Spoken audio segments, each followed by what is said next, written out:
जब नरेंद्र मोदी 2014 में सत्ता में आए तो उनके मन में बहुत सारे जन कल्याणकारी योजनाओं को लोगों तक पहुंचाने की बात आ रही थी और ऐसा वह बहुत सारे चुनाव प्रचारों में बता भी चुके थे।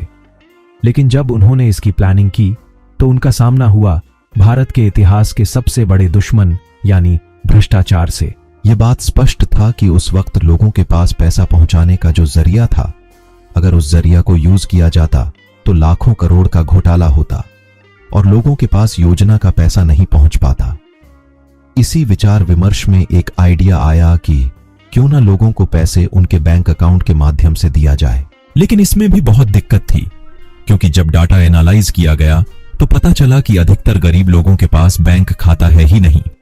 और दुर्भाग्य से भारत के पूर्व प्रधानमंत्री मनमोहन सिंह जी ने सभी आर्थिक पदों पर पदासीन रहने के बाद 2014 के बाद एक स्टेटमेंट दिया कि 50% भारतीयों के पास बैंक खाता नहीं है।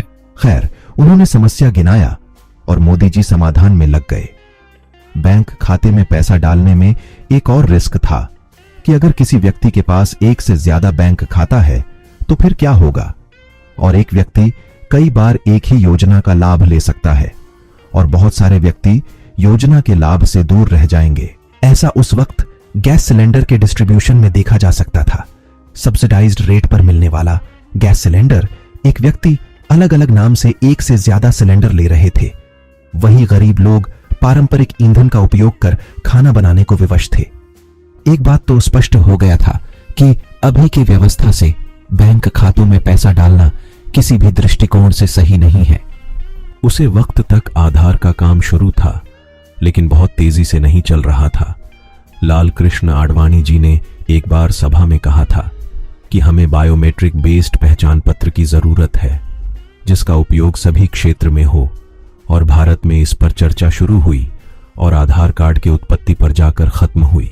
जब मोदी सरकार की नजर इस बायोमेट्रिक बेस्ड पहचान पत्र पर पड़ी, तब एक बात और स्पष्ट हो गई कि एक व्यक्ति एक से ज्यादा पहचान पत्र नहीं बनवा पाएगा, और अगर हम बैंक खातों को इस बायोमेट्रिक बेस्ड पहचान पत्र से जोड़ दें तो एक व्यक्ति के पास चाहे जितना भी खाता क्यों ना हो, उसे योजना का लाभ सिर्फ एक खाते के जरिए मिलेगा। ऐसा करके एक भ्रष्टाचार रहित प्रणाली का निर्माण करने का कोशिश किया गया। आधार कार्ड को तेज गति से आगे बढ़ाया गया।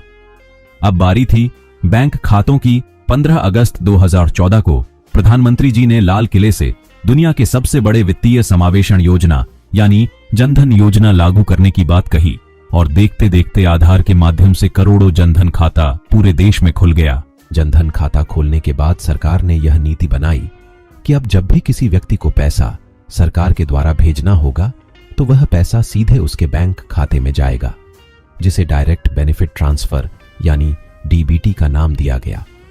और अब भी बात करें तो देश में कुल जनधन खातों की संख्या 50 करोड़ से भी ज्यादा है। दुनिया भर के बड़े बड़े अर्थशास्त्री इस बात से हैरान थे कि जो देश फाइनेंशियल टेक्नोलॉजी के मामले में इतना पिछड़ा है, वह इतनी तेजी से फाइनेंशियल इंक्लूजन कैसे कर सकता है। जलन एक तरफ थी, लेकिन भारत को रोकना भी था। इसीलिए एनजीओ के माध्यम से बहुत सारे फंड को डाइवर्ट करके आधार कार्ड के खिलाफ एक माहौल बनाने की कोशिश की गई, और यहां तक कि यह मामला सुप्रीम कोर्ट में भी गया। और आधार कार्ड के विपक्ष से ऐसे ऐसे वकील डालें जिनकी फीस करोड़ों की थी। पता नहीं आधार कार्ड के खिलाफ उन्हें या फंडिंग कौन प्रोवाइड कर रहा था। खैर, जो भी मुश्किल थी, भारत आगे बढ़ता गया और सरकार की नीति रंग लाई। जैसे ही सरकार ने यह पाया कि वित्तीय समावेशन अब हो चुका है, यानी कि लोगों के पास बैंक खाते आ चुके हैं, अब बारी थी जन कल्याणकारी योजनाओं की। ऐसे सभी योजना जिसमें लाभार्थी के हाथ में पैसे पहुंचाने थे, उन्हें एक एक करके लॉन्च किया गया। स्वच्छ भारत अभियान के तहत 10 करोड़ से ज्यादा लोगों को शौचालय बनाने का पैसा मिला, जिसके वजह से भारत के लाखों गांव खुले में शौच से मुक्त हुए, एवं महिलाएं जिनके पास शौचालय नहीं था, जो ना चाहते हुए भी खुले में शौच जाती थीं, उनके आत्मसम्मान में एक अकल्पनीय वृद्धि आया। डीबीटी का सिलसिला आगे बढ़ता गया और देश में प्रधानमंत्री आवास योजना ग्रामीण एवं शहरी क्षेत्र के लिए लॉन्च की गई।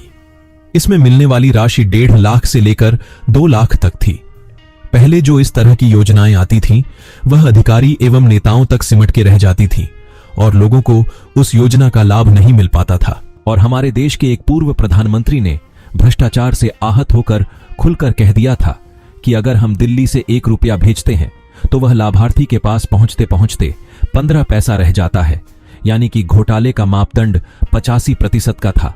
ऐसे में डीबीटी इस घोटाले के जड़ को जड़ से साफ करने वाला साबित हुआ एवं पक्का आवास का सपना साकार हुआ। आज 4 करोड़ से ज्यादा लोगों को इस योजना के अंतर्गत 2 लाख तक की आर्थिक मदद मिल चुकी है। देश आगे बढ़ रहा था, तभी कोविड ने भारत को एक झटके के साथ झंझोर दिया एवं आर्थिक गति को लगभग रोक ही दिया। कोविड के वक्त भी यह महसूस किया गया कि कमजोर आर्थिक वर्ग के लोगों को कुछ आर्थिक मदद किया जाए ताकि वह अपना जीवन यापन चला सके। ऐसे में भारत सरकार ने कुछ रुपए कुछ टर्म में लोगों को पहुंचाया। ये पैसा सीधा डीबीटी के माध्यम से भेजा गया और यह पैसा लगभग 4000 करोड़ रुपया था।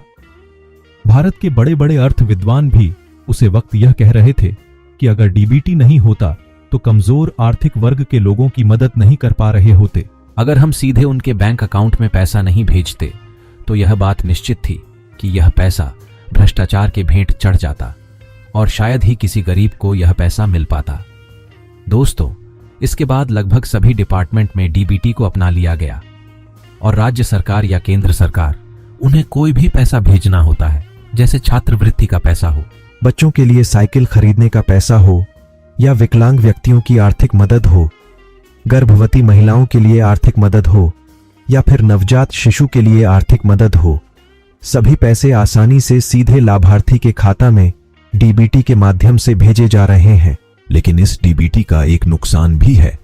यह नुकसान लेकिन देश का नहीं है, परंतु उन लाखों लोगों का है जिन्होंने दलाली को अपना मुख्य रोजगार बना लिया था और उनके घर परिवार दलाली के माध्यम से चला था।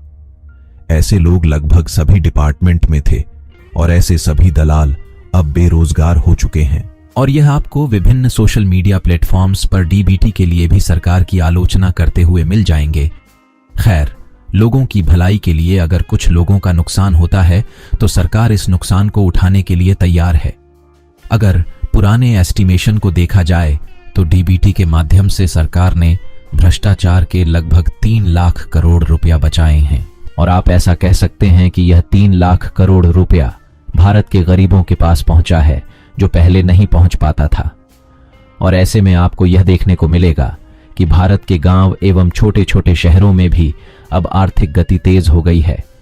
जहां कभी कोई दुकान नहीं हुआ करती थी, वैसे गांव में भी अब 5 से 6 लोग सामान्य जीवन की वस्तुओं को बेचकर अपना जीवन यापन कर रहे हैं और 10 करोड़ से ज्यादा लोग मल्टी डायमेंशनल गरीबी से बाहर निकले हैं।